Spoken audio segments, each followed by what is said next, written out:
Isi.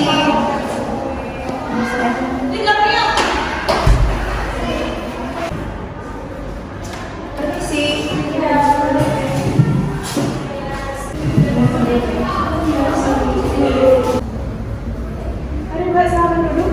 Iya. Dari mana Mbak? Kami dari Puskesmas Kasihan Bantul, Ibu. Baik, keperluannya ada apa ya Mbak? Oh iya, ini kami udah janjian kemarin lewat chat WA sama Ibu untuk memberikan edukasi kepada siswa Ibu di sini tentang gizi dan nyeri haid. Oh, yang kemarin ya Mbak? Iya.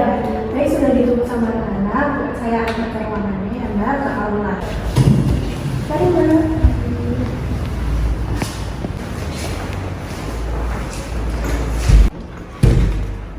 Mari Mbak, silakan.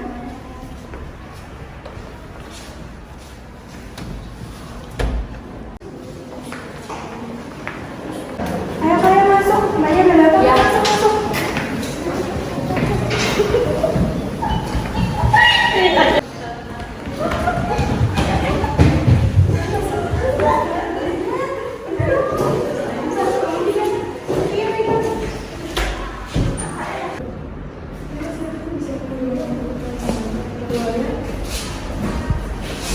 Baik anak-anak, ini mbaknya yang dari Puskesmas Kasihan Bantul sudah datang. Harap disimak dengan baik ya, jangan ada yang ngobrol. Baik, Ibu. Halo, selamat pagi adik-adik. Baik. Gimana kabarnya hari ini? Baik. Baik. Perkenalkan, di sini kami dari Puskesmas Kasihan Bantul. Kakak perawat Cindy dan teman kakak perawat Christine. Di sini kami akan menjelaskan kepada adik-adik SMA Pertiwi ya, Pertiwi. Ini kelas 1 semua ya. Ya. Di sini kami akan menjelaskan tentang hubungan antara pola makan dan bisminol pada remaja putri. Nanti untuk penjelasannya Kak Christine yang akan menjelaskan.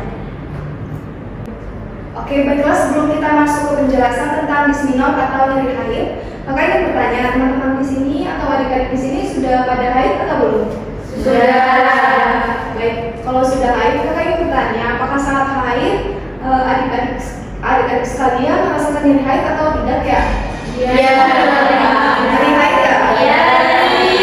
Nyeri, baik ya. Di sini saya dan juga Kak Sudi akan menjelaskan tentang bisminol itu dan juga akan memberitahu bagaimana untuk agar tidak nyeri haid ya. Disimak baik-baik untuk penjelasannya.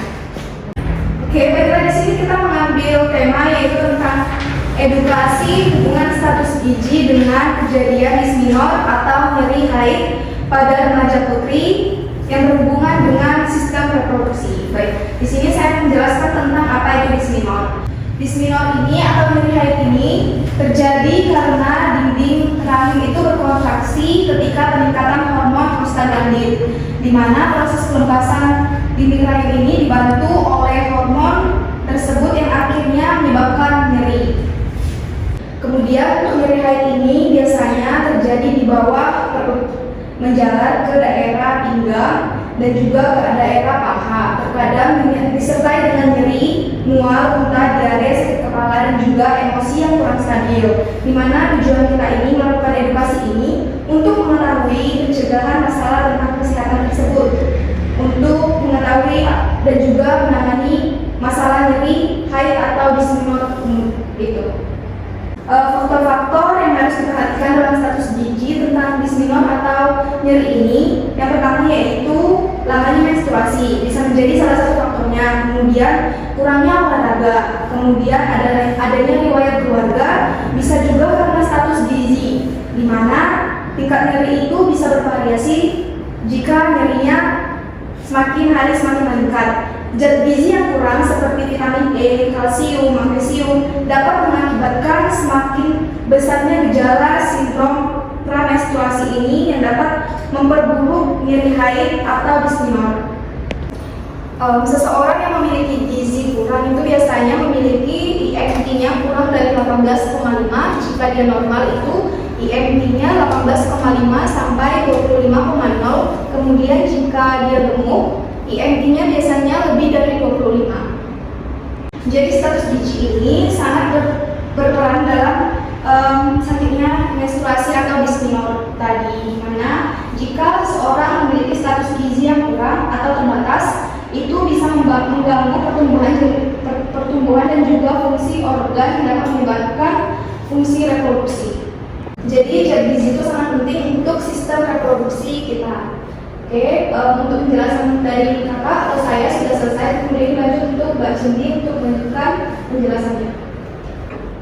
Baik adik-adik, bagaimana dari penjelasan Kak Christine tadi? Apakah ada yang ingin bertanya seputar dengan penjelasan dari Kak Christine? Saya Silakan. baik, terima kasih atas kesempatannya. Saya Hoirunisa, saya ingin bertanya apa saja makanan yang tidak boleh dikonsumsi saat haid. Baik, pertanyaannya sangat bagus ya Kak Yulisa. Tadi pertanyaannya makanan apa aja yang nggak boleh dikonsumsi saat haid ya? Baik, jika haid seharusnya kita menghindari makanan atau minuman yang mengandung kafein. Contohnya seperti kopi, teh, coklat, juga makanan yang pedas, makanan yang tinggi akan lemak jenuh. Jadi seperti itu. Jadi gitu ya, apakah jawaban kakak bisa membantu pertanyaannya? Bisa? Baik, terima kasih. Iya, sama-sama. Ada yang masih ingin bertanya adik-adik? Saya Silakan.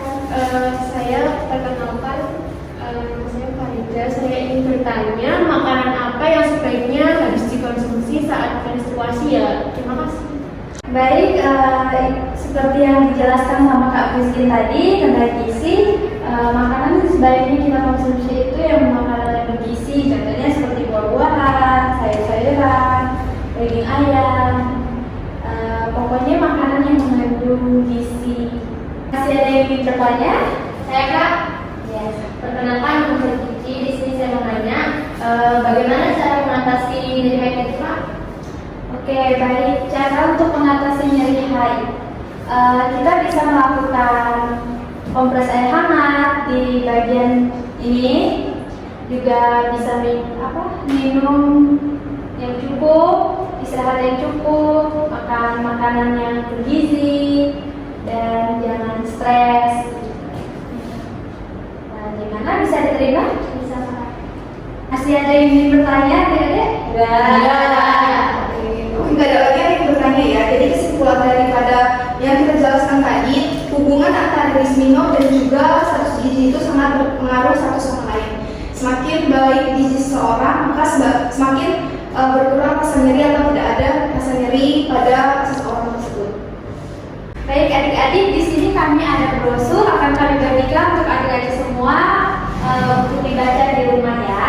Iya. Ya.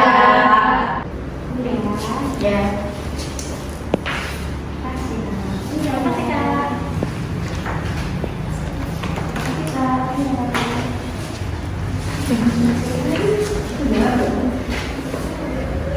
Baik, sekian edukasi dari kita.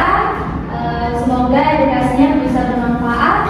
Jika ada kata-kata yang salah, kami minta maaf. Terima kasih ya adik-adik. Selamat pagi. Baik, Nana apakah sudah paham dengan penjelasan kakaknya tadi? Paham, Ibu. Paham ya, jadi pentingnya makan makanan bergizi itu sangat penting, apalagi pas dari haid ya. Nah, kalau pada tahu juga kan gimana cara mengatasi nyeri haidnya? Ya. Kalau sudah mengerti semua, boleh pulang karena ya jangan pulang juga. Sekian dari Ibu. Terima kasih ya buat semuanya. Ya, Ibu. Selamat pagi. Selamat pagi. A few moments later.